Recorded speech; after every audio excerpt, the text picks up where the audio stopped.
Oh, hello again. Well, what am I doing now? I'm installing frets on this little fingerboard. This small fingerboard will eventually be on a ukulele. But the fretting process I'm doing here is the same one I use on my other fretted instruments, like what I used on this guitar.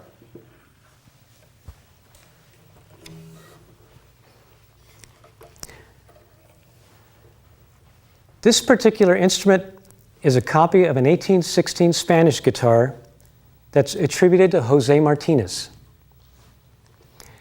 It looks like a regular guitar that you know today, but there are a few differences. The main difference is that it is much smaller than today's standard guitars. One reason is that this early style of guitar is descended from small instruments, like the Spanish vihuela and the small Renaissance style guitars of the 17th and 18th centuries. Another reason for the small size is something that hasn't been seriously studied until recently: the physical changes humans have gone through in only a few hundred years. A recent article I read in the New Yorker was about an anthropological study of how tall certain cultures have become, with an emphasis on the Northern Europeans like the Dutch. Now, back in the 16th, 17th, 18th centuries, people in Europe were much smaller than today, shorter, and with smaller hands. Therefore, small instruments were built. Another difference from most newer guitars is that this one doesn't have mechanical tuning gears. These are violin-style friction pegs, which most strummed and bowed instruments had up to that time. And today's flamenco guitars still do. A third difference, which might be harder for you to notice, is this bridge style. Up until the early 1800s, guitars were built similar to lutes. They had lute-style ribs, those separate pieces of wood that make up the back of a lute, similar to the back of this mandolin. And they had these lute-style bridges. Okay. The strings are tied and fit through these little holes and run over a sloped piece of hardwood. Now, a little later in the 1800s, and up to the present, bridges were fitted with ivory or bone saddles that the strings go over the top of. That allows better sound dispersion on the body. Now, I built this particular guitar because I found it to be a transitional piece that bridged the old style of lutherie, that's stringed instrument building, to the newer 19th century schools of lutherie. I found that today, many women and children prefer this one because of its smaller size.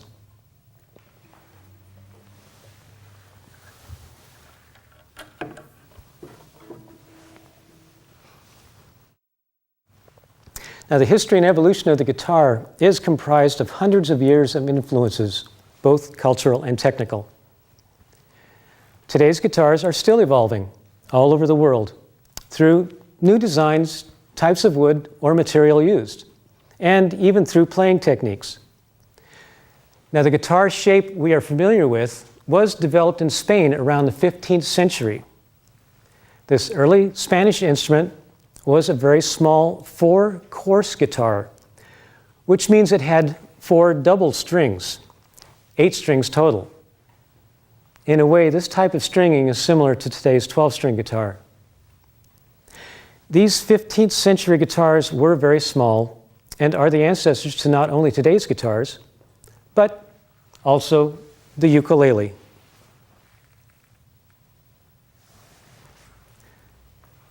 During the Renaissance, the guitar was not considered a serious instrument, and it never got the respect the lute enjoyed, especially by the higher classes. It was in the 1700s, during the Baroque period, that the guitar became a serious instrument. A 5th course, 5 double strings, was added. more music was being written for it, and the complexity of performance increased. By the end of the Baroque period, the double strings were replaced by the 6 single strings, and the guitar started looking like those we are familiar with.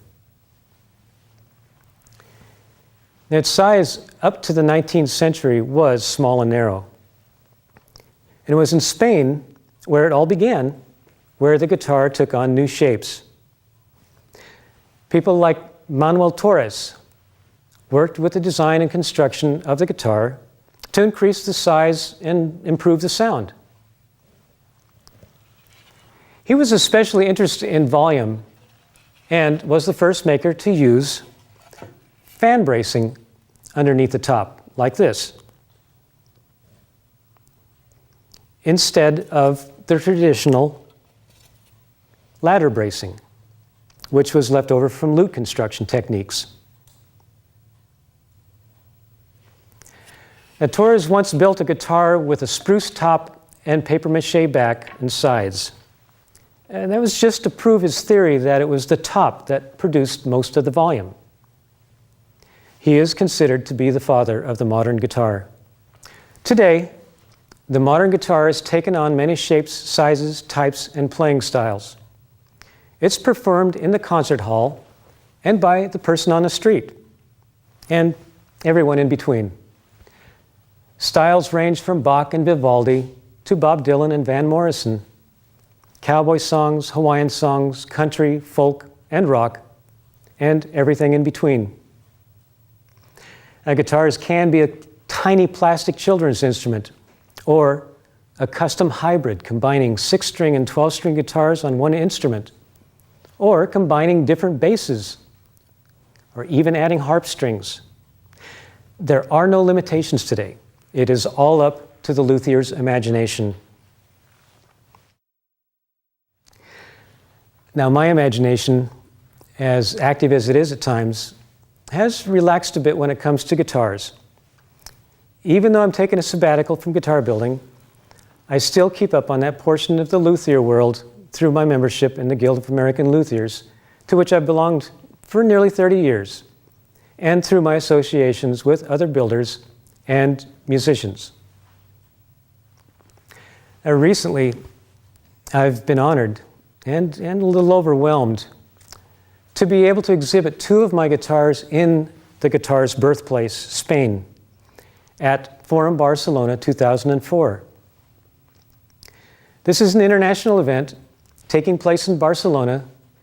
Its goal, as they describe it, is to contribute to building a world based on peace, diversity, intercultural tolerance, and sustainability. Now, my guitars will be in the UNESCO-sponsored sustainability portion of the event, called Responsible Consumption, or rather, Consumo Responsable, to show how recycled and sustainable harvest woods can be used for new instruments and woodwork.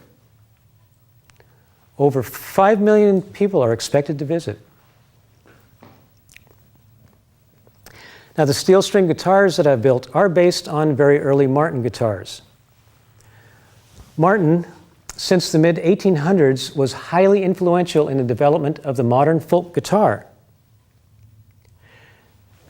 Now, the finishes on my guitars, like most of my instruments, are hand-rubbed with tung oil varnish, then polished with ground pumice, rotten stone, and a paste wax. Now, I shy away from sprayed-on lacquers and varnishes due to environmental concerns. And tung oil is a natural oil, and as it ages, turns a very pleasant honey color, especially on these light woods. And it polishes up very nicely. It's also a fairly hard finish and not affected by sweaty musicians' hands. And for this reason, guitar necks by some major manufacturers are finished with tung oil.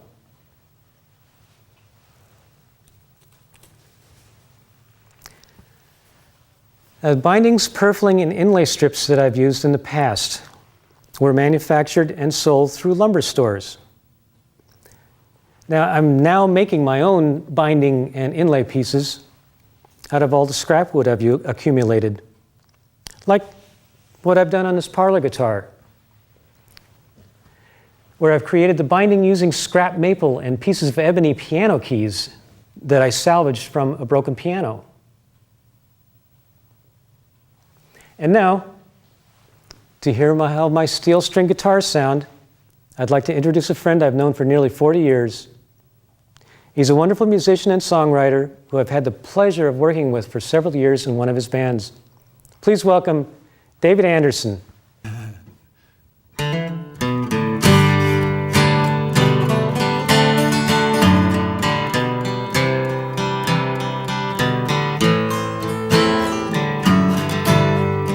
Sarah was a statistician with a minor in ambition. Data was her specialty. She collected endlessly. She became a music fan. Collision course with every band. Stage looks better from the back. Earplugs in her fanny pack. Mandolins and mass confusion. Information and conclusions. Posters on a wall that say Cerebellum came this way.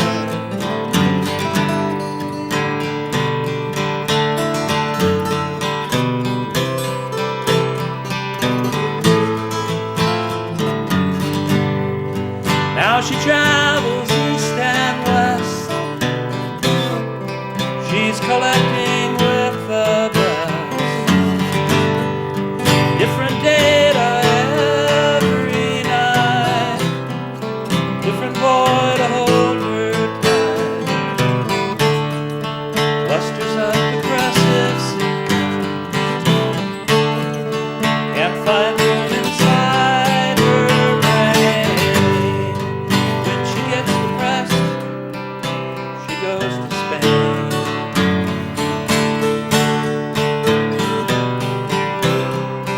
Mandolins and mass confusion. Information and conclusions. Posters on a wall that say Cerebellum came this way. Mandolins and mass confusion. Information and conclusions. Posters on a wall that say Cerebellum came this way.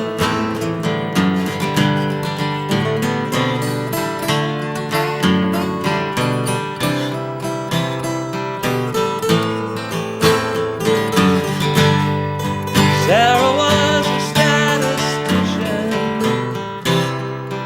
with a minor in ambition. Data was her specialty. She'd collected endlessly.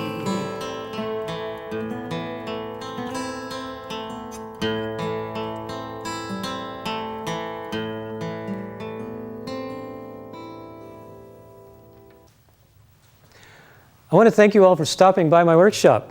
I really hope you enjoyed your visit, and I enjoyed talking to you. Thanks also to my good friends who stopped by to play, Rin Eric and David Anderson.